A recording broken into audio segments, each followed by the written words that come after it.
Harmony, all set of strawberries, represents unity. Together, they promise the future of abundance, care, and community. Once again, Barangay Alapang! With a heart!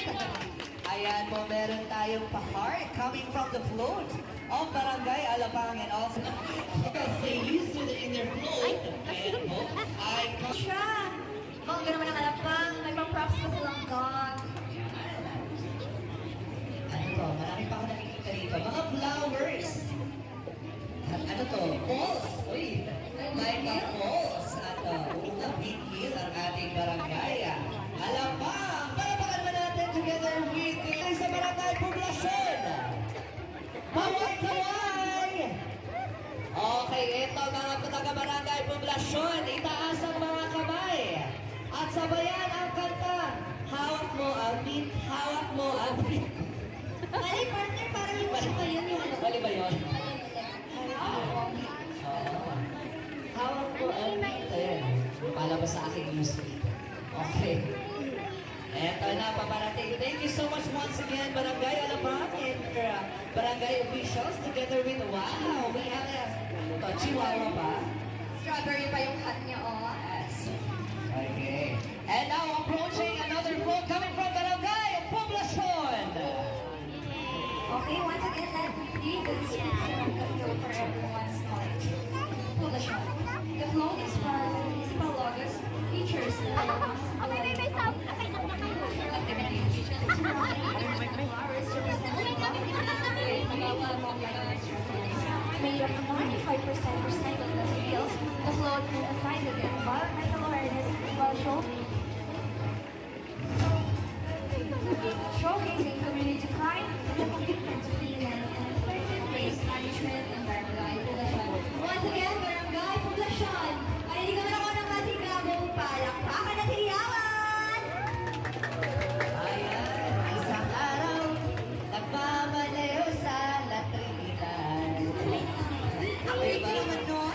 Ako'y nakakita, float na umot na.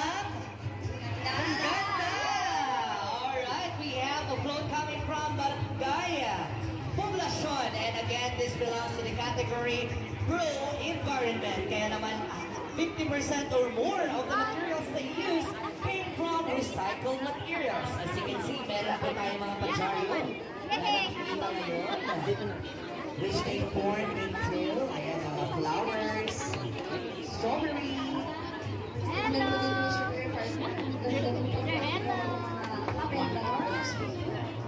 I like the variety. Meron pa sila mga pa-white variety ng strawberry. Yun na yung mga matatalis na variety ng strawberry. Ayan, so once again, thank you so much.